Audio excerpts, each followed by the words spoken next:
Hi guys, back again. Sorry I haven't posted any videos lately, but to be honest I've had nothing interesting to show you really.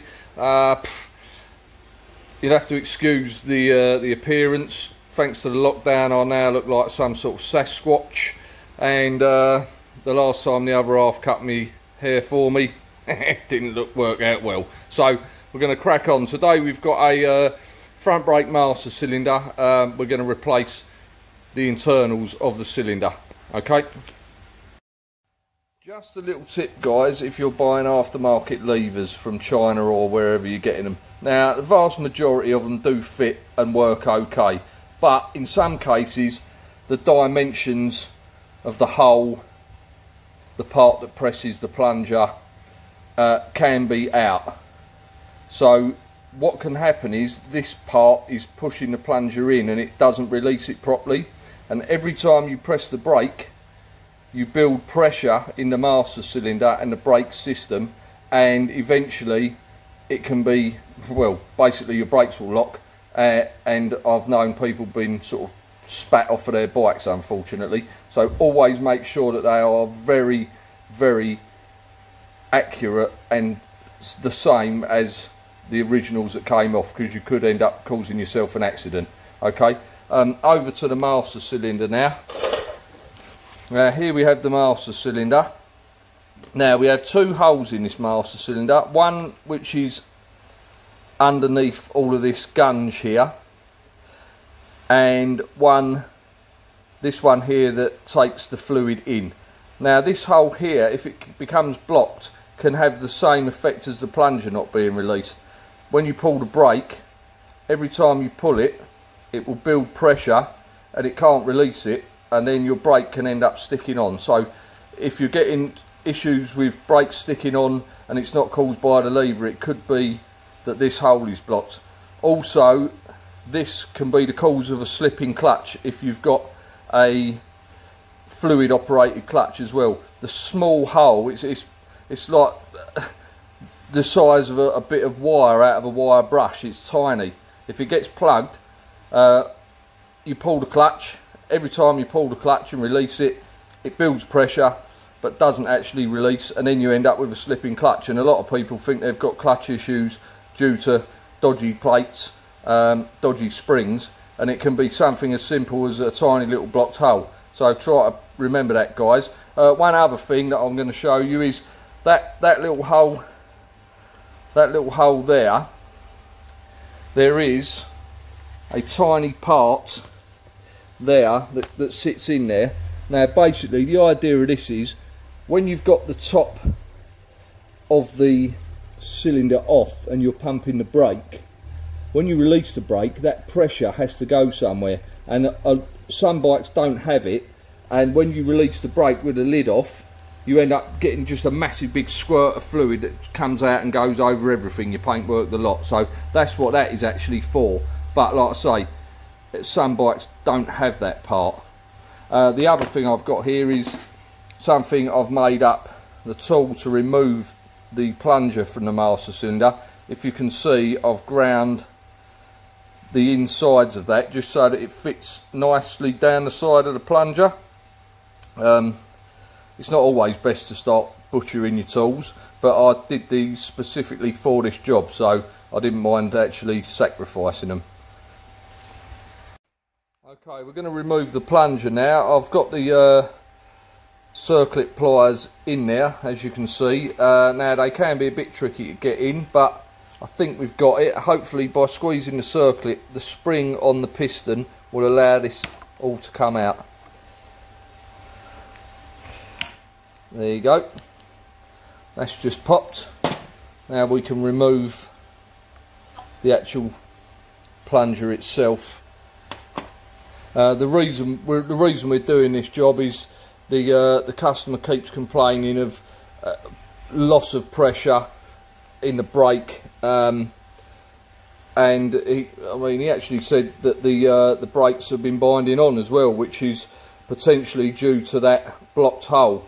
So we've removed it and we're going to fit this new kit, and hopefully this is going to solve his problems. There's no leaks or anything anywhere on the system, and the brake calipers were recently fully rebuilt. so we know there's not an issue with that.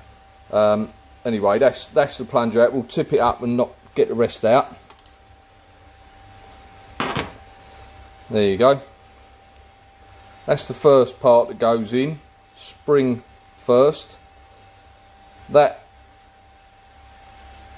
is one of the plungers that goes inside, and there's the actual steel plunger with the other rubber on it.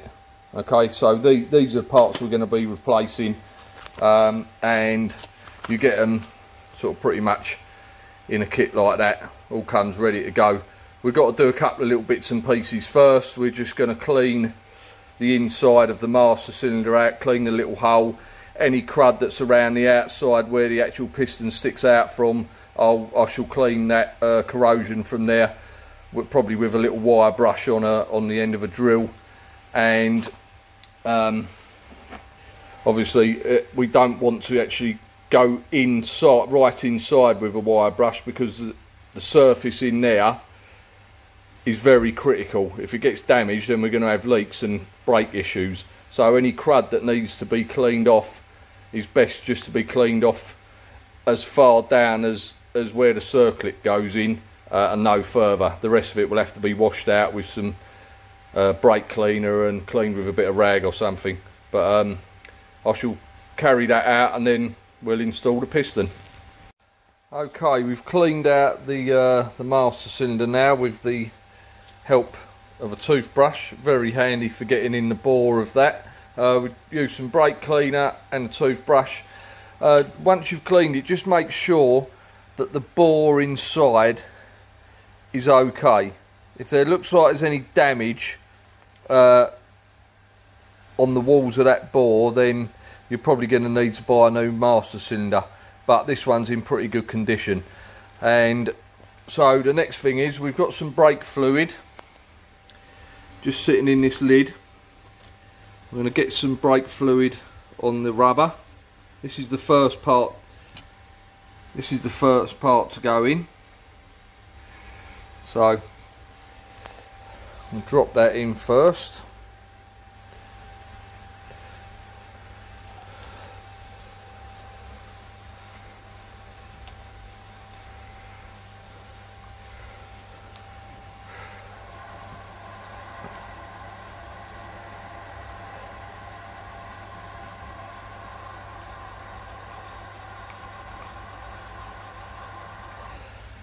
Right, now the second part is the plunger itself, which is just here. We've got the spring and the first rubber in. We're just going to drop that in the fluid as well. Get some fluid over it. Being as it's going to be covered in fluid anyway inside the master, we just put that in to help lubricate it and get it inside, back inside the cylinder. When you put them in, you've got to try to make sure that the rubbers don't curl over on themselves, otherwise you're going to have a problem, and the system's not going to work very well. Okay, so you need to push the plunger in with your hands. It might take a bit of doing to get the second rubber to go past. Okay, and then basically what you need to do is just hold the plunger down and then use your circlip pliers again to insert the circlip into the correct place, which is a bit tricky. I'm going to have to turn the camera off unfortunately to do this last piece, but I'll show you it once it's done. Okay, the plunger's back in. Now, a bit of advice when doing this: if you actually hold the clip against the plunger and compress the clip whilst you press the plunger in, so you're using the plunger to actually hold the clip flat against, it does help it go in a lot easier. Otherwise it starts twisting and giving you all sorts of aggravation. But there it is back inside. Okay, and here's the dust rubber that goes on the outside. Now, not everyone does, but I just like to put a little tiny smear of grease around the inside of these, just to bit of moisture prevention and bit of prevent a bit of rusting and stuff. Now what I also usually do is I try to find a socket that will slip over the outside of this quite well. So we'll see what we've got. Next size up, hopefully it'll be perfect. Okay, look at that. So now I've put that into a socket. I think that's a 14mm. That's just going to help me push it over the plunger and home to where it needs to be. That's it.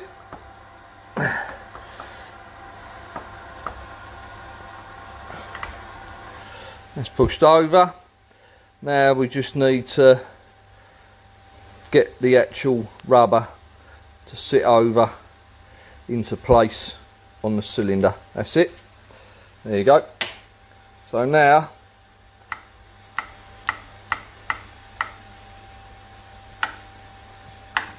that's a rebuilt master cylinder. And if we just turn it over here, you should be able to see now I've cleaned it. The little tiny hole down inside there. I'm not sure if you can see it very well from here. I'll try to move into the light. Right, it looks like there's a bit of fluid in there now where I've pushed that in, but there's a little tiny hole that about the size of a piece of wire there. But that's all been cleaned out now, and that's clear, so that shouldn't cause any issues any longer. Right, that's the cylinder rebuilt. I just need to put it back on the bike and bleed the system up. I'll probably do another video another time on bleeding, but that's the master cylinder repair. It's relatively easy to do for a DIY mechanic. Don't be scared of it. It's all fairly simple stuff really. Anyway, I hope you enjoyed the video guys. Goodbye.